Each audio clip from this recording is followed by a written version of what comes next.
Hello, everyone. Today's story is the story of Rapunzel. Once there was a man and a woman who had long wished for a child.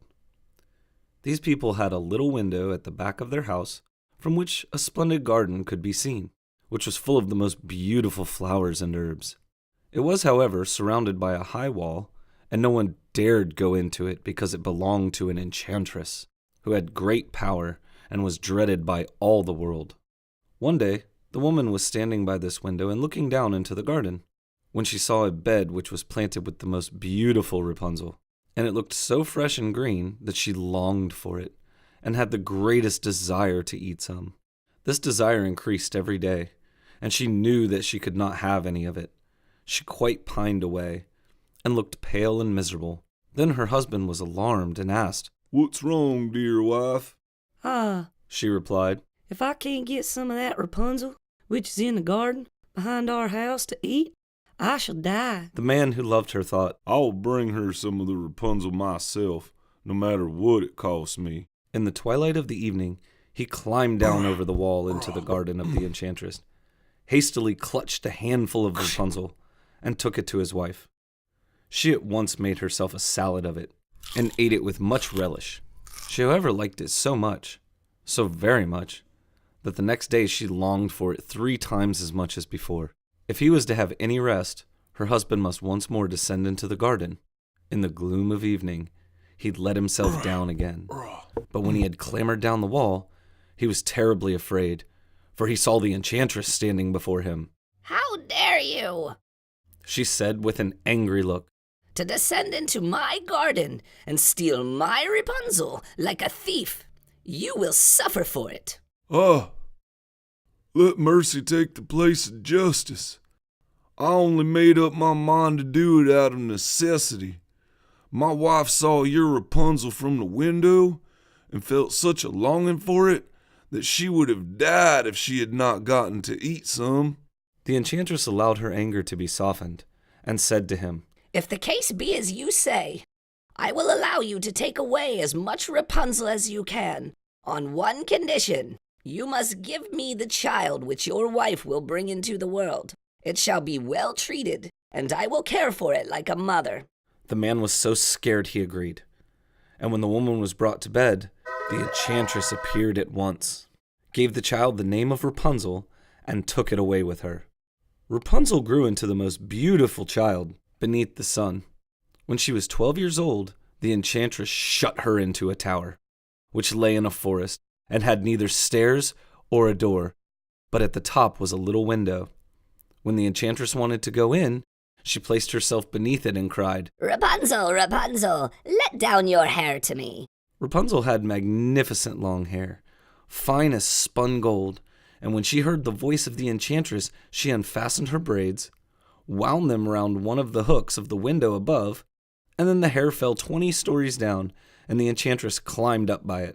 After a year or two, it came to pass that the king's son rode through the forest and went by the tower.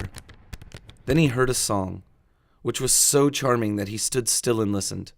This was Rapunzel, who in her solitude passed her time in letting her sweet voice resound. The king's son wanted to climb up to her, and looked for the door of the tower, but none was to be found. He rode home, but the singing had so deeply touched his heart that every day he went out into the forest and listened to it. Once, when he was standing behind a tree, he saw that an enchantress came there, and he heard how she cried, "Rapunzel, Rapunzel, let down your hair." Then Rapunzel let down the braids of her hair, and the enchantress climbed up to her. "If that is the ladder by which one mounts, I will for once try my fortune," said he. And the next day, when it began to grow dark, he went to the tower and cried, "Rapunzel, Rapunzel, let down your hair." Immediately the hair fell down and the king's son climbed up. At first Rapunzel was terribly frightened when a man such as her eyes had never yet beheld came to her. But the king's son began to talk to her quite like a friend, and told her that his heart had been so stirred that it had let him no rest, and he had been forced to see her. Then Rapunzel lost her fear, and when he asked her if she would take him for her husband, and she saw that he was young and handsome, she thought, He will love me more than the old Dame Gothel does. and she said yes, and laid her hand in his. I will go willingly away with you, but I do not know how to get down.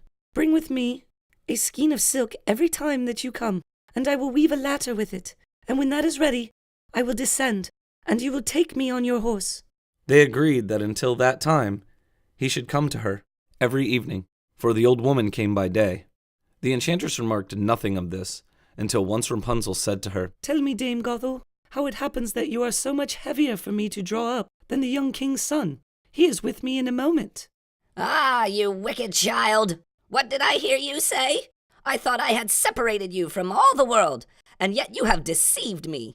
In her anger, she clutched Rapunzel's beautiful hair, wrapped them twice round her left hand, seized a pair of scissors with the right, and snip, snip, they were cut off, and the lovely braids lay on the ground. And she was so pitiless that she took Rapunzel into a desert where she had to live in a great grief and misery.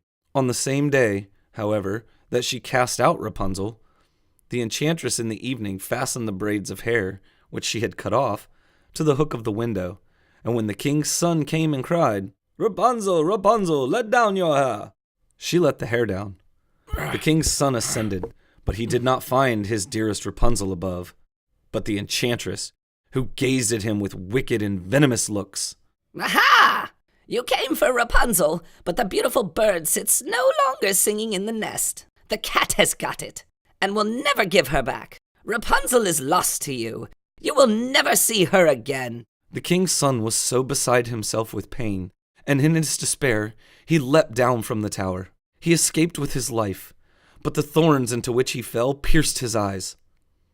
Then he wandered quite blind about the forest, ate nothing but roots and berries, and did nothing but lament and weep over the loss of his dearest wife. "I will never find my dear Rapunzel." Thus he roamed about in misery for some years, and at length came to the desert where Rapunzel, with the twins to which she had given birth, a boy and a girl, lived in wretchedness. He heard a voice, and it seemed so familiar to him that he went towards it. And when he approached, Rapunzel knew him and fell on his neck and wept. 2 of her tears wetted his eyes, and they grew clear again, and he could see with them as before. He led her to his kingdom, where he was joyfully received, and they lived for a long time afterwards, happily and content. Thanks everyone for listening. If you like the stories and what you heard, click the subscribe button, and you'll get an update next Friday when the next story comes out.